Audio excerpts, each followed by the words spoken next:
one is a champion, David Limbrick MLC from the Liberal Democrats Party.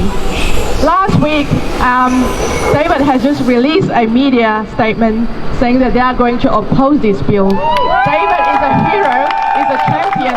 I see his love and care for the community, especially freedom for the community and human rights. Let's have David Limbrick with us.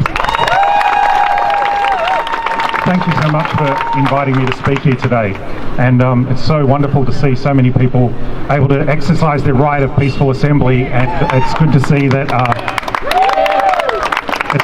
no one's getting arrested today as well, unlike last time I went to a protest. But anyway, when we were first presented with this bill, I approached it the same way that I always approach bills. So we weren't looking at this from a religious point of view.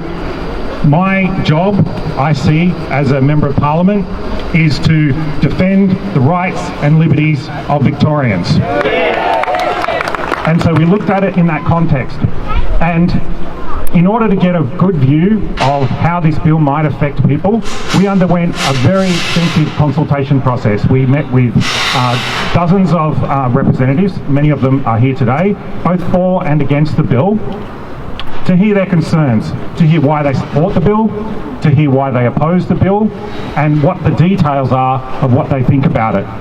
And I think one of the things that came across during that consultation is that everyone that I spoke to acknowledged that there has been some coercive and harmful practices in the past, and that they condemn them. And I join in that condemnation of those harmful practices.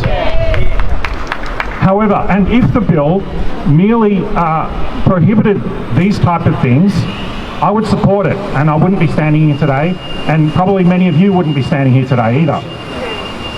But the bill goes far, far further than that.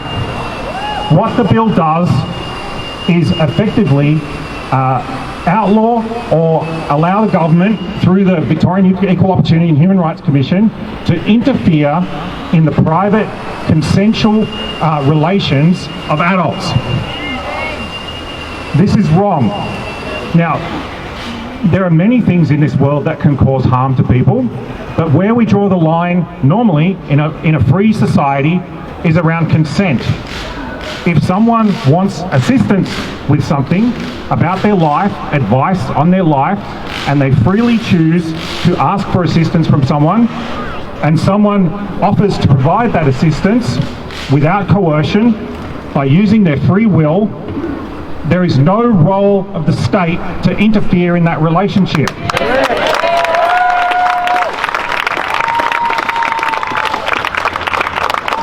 But now we find a situation where if we have certain types of conversations happen, and the Victorian Equal Opportunity and Human Rights Commission deems that they are serious, that's quite subjective, let's say that they find it serious, and systemic. Now, any organisation that has a reputation for providing this sort of advice could be called systemic. So anyone giving this sort of advice could come under the purview of this legislation, and then the Victorian Equal Opportunity and Human Rights Commission can initiate an investigation. They can order the production of documents. They can issue enforceable undertakings and compliance notices. These are very, very serious interferences in the free relations of consenting adults.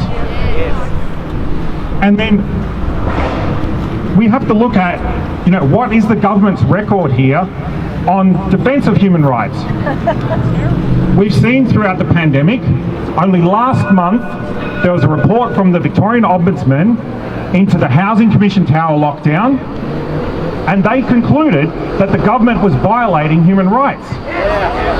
These are the people that we are supposed to trust that they will use this new power responsibly. I don't trust them. And neither should anyone else. And only recently we've had a new Attorney General. I haven't heard her say anything about this bill. Total silence. Where is she? She's meant to defend this legislation. She's meant to push it through, consult with the public. I feel like our consultation was more extensive than the government's, which is shameful.